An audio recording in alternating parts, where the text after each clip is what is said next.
Good morning everyone, my name is Komal Yadav. Today we are going to discuss about the new term of this chapter. हम लोग जो पढ़ रहे थे cell, और हमारा जो आज का टॉपिक है वो है माइक्रोस्कोप.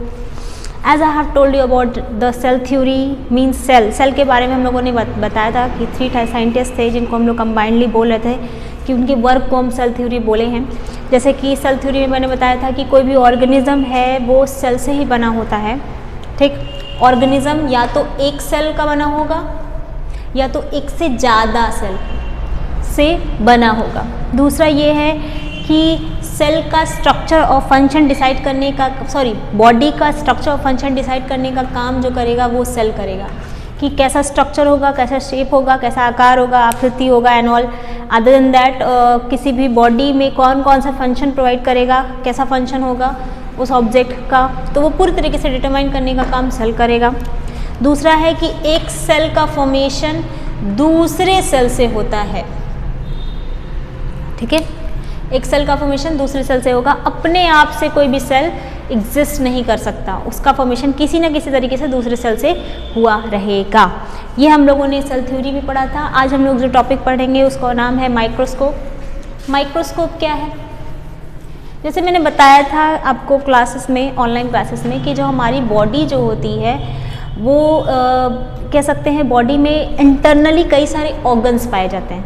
ठीक, हमारे शरीर के अंदर ऑर्गन्स पाए जाते हैं जिसको हम लोग बोल रहे हैं सेल, मतलब इंटरनल ऑर्गन. शरीर के बाहर जो ऑर्गन्स दिख रहे हैं जैसे कि हमारे लिम्स, ओके, आईज, ओके, टंग, जो ऊपर से बाहर से जो दिख रहा है वो होगा हमारा एक्सटर्नल ऑर्गन. ओके, ये होगा हमारा एक्सटर्नल ऑर्गन. स्किन है हमारी एक्सटर्नल ऑर्गन. ठीक है, ये स्किन जो है एक्सटर्नल ऑर्गन है और हमारे शरीर के अंदर जो है वो है हमारा इंटरनल ऑर्गन. ठीक, तो हमारे बॉडी के पार्ट्स को हम ऑर्गन बोल रहे हैं. उसी तरीके से अगर सेल को एक बॉडी की तरह रिप्रेजेंट करेंगे तो सेल के अंदर जो पाया जाएगा उसको हम लोग बोलेंगे सेल ऑर्गेनेल्स. क्या बोलेंगे? Cell organelles.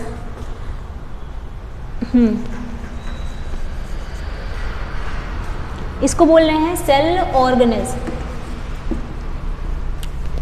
Cell organelles, cell के अंदर जो पाया जाएगा. ये पता कैसे चला? जब हमारे पास कह सकते हैं कि बहुत समय बाद, यानी 150 साल बाद सेल के डिस्कवरी के बाद हमारे पास प्रॉपर माइक्रोस्कोप आ गया, तो हमने ये देखा कि सेल के भी कई सारे छोटे छोटे माइन्यूट, उसके भी अंदर कुछ चीज़ें पाई जाती थी. जैसे ये हमें पता अगर माइक्रोस्कोप नहीं होता तो हमें पता भी नहीं चलता. तो उसकी हेल्प से हमें पता चला कि सेल के भी अंदर इंटरनल ऑर्गेनल्स हैं.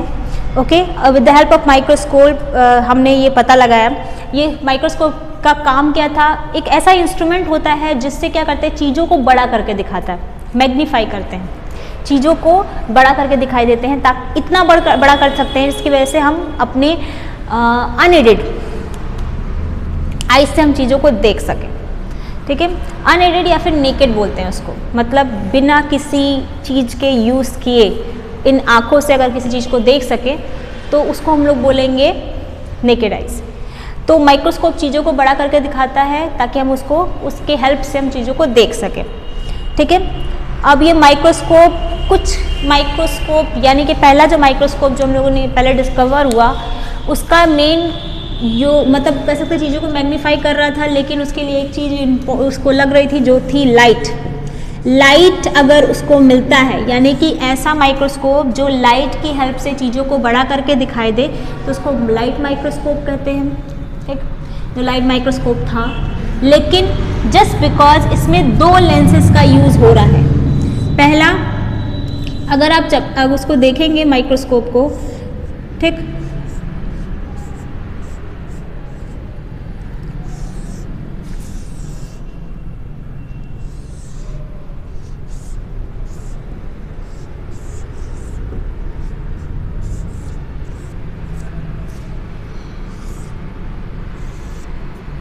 ये लगभग इस तरीके का शेप का आपको दिखाई देगा. इसमें हम चीज़ों को यहाँ पे रख करके, स्टेज पे रख करके देख लेते हैं. इसमें यहाँ एक आई पीस होगा, ठीक, और यहाँ पे लेंस होगा स्टेज के पास. तो इस तरीके से विद द हेल्प ऑफ इस तरीके से 2 लेंसेज का यूज़ करके, 2 चीज़ों का यूज़ करके हम चीज़ों को मैग्नीफाई करके देख रहे हैं, इसलिए इसको बोल रहे हैं कंपाउंड.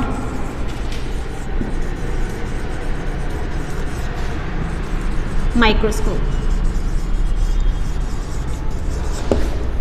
ठीक है, इसमें दो चीज़ों का यूज़ करके हम चीज़ों को बड़ा करके देख रहे हैं, इसको बोल रहे हैं कंपाउंड माइक्रोस्कोप।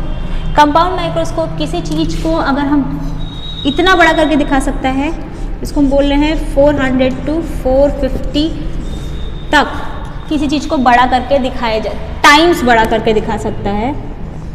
और अगर इतना टाइम्स बड़ा करके दिखा रहा है जिससे ऑब्जेक्ट हमें इतने दूरी में बड़ा करके, मतलब किसी चीज़ इतनी छोटी होगी कि अगर हम अपने आँख से देखने की कोशिश करेंगे नहीं दिखेगा, ठीक, लेकिन अगर हम इसकी हेल्प से देख रहे हैं तो ये इतना बड़ा कर सकता है, इतना टाइम्स यानी 400 टाइम्स बड़ा कर सकता है। तो 400 टाइम्स बड़ा करने की वजह से हमें इसमें दिखने लग जाए, ठीक, तो इसको बोलेंगे हम लोग कंपाउंड माइक्रोस्कोप है, क्योंकि हम किसी चीज़ छोटी चीज़ को इतने टाइम्स बड़ा करके दिखा सकता है, इसकी वजह से हम यहाँ पे से चीज़ों को देख सकते हैं।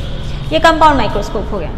ठीक है, कंपाउंड माइक्रोस्कोप के बाद आया next electron microscope. Compound microscope से बहुत ही ज़्यादा बेनिफिशियल, क्यों? क्योंकि ये उससे और छोटी चीज़ों को बड़ा करके दिखा सकता है। सेल ऑर्गेनेल्स तो ठीक है, लेकिन क्या कंपाउंड माइक्रोस्कोप से हम सेल ऑर्गेनेल्स को देख सकते हैं? तो कहेंगे नहीं। हम सेल को देख सकते हैं माइक्रोस्कोप में, लेकिन सेल ऑर्गेनेल्स को देखने के लिए कंपाउंड माइक्रोस्कोप एप्रोप्रिएट नहीं था, क्योंकि सेल जो था वो खुद ही इतना छोटा था कि माइक्रोस्कोप, कंपाउंड माइक्रोस्कोप से देखना बहुत ही मुश्किल से हो पा रहा था। लेकिन अगर हम चाहें कि उसके अंदर का सेल ऑर्गेनेल्स देख पाएँ तो ये कंपाउंड माइक्रोस्कोप से पॉसिबल नहीं हो पाया। उस कंडीशन में एक नया माइक्रोस्कोप हमारे सामने आया जिसका नाम था इलेक्ट्रॉन माइक्रोस्कोप। इलेक्ट्रॉन माइक्रोस्कोप में लाइट की ज़रूरत नहीं होती थी, उसके जगह हम लोग इलेक्ट्रॉन्स यूज़ करते थे, इलेक्ट्रॉन बीम्स, इलेक्ट्रिसिटी, जिसकी हेल्प से हम क्या करते हैं, किसी चीज़ को आपके बुक में 50,000 लिखा है, 50,000 टाइम्स, किसी बुक में 1 लाख टाइम लिखा है। ठीक है,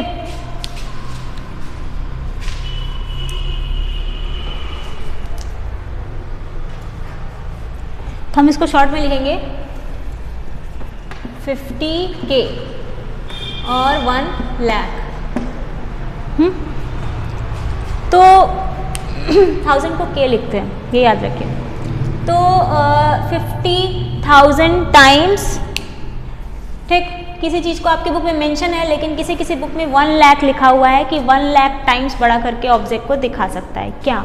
माइक्रोस्कोप, इलेक्ट्रॉन माइक्रोस्कोप की किसी चीज़ को मैग्नीफाई करके दिखाता है, और ये हमें इतना छोटा चीज़ को दिखा सकता है। तो इसके हेल्प से हम लोगों ने सेल ऑर्गन्स हम देखने के लिए रेडी हो पाए, यानी कि with the help of electron microscope we are able to see the smallest micron, मतलब बहुत ही छोटे छोटे ऑब्जेक्ट को हम देख सकते हैं। आई थिंक माइक्रोस्कोप वाला पैटर्न समझ में आ गया होगा। माइक्रोस्कोप 2 टाइप का होता है, एक बोलेंगे लाइट या फिर कंपाउंड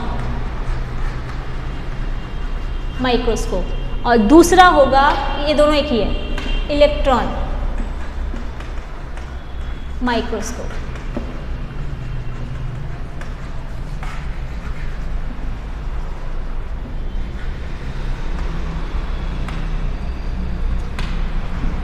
ठीक, ये किसी चीज़ को 400 to 450 कर सकता है टाइम बड़ा। इसमें क्या है, 50,000 to 1 लाख टाइम्स बड़ा करके ऑब्जेक्ट दिखा सकता है। तो ये हो गया हमारा माइक्रोस्कोप का पैटर्न। आज के लिए इतना ही। Thank you, have a nice day.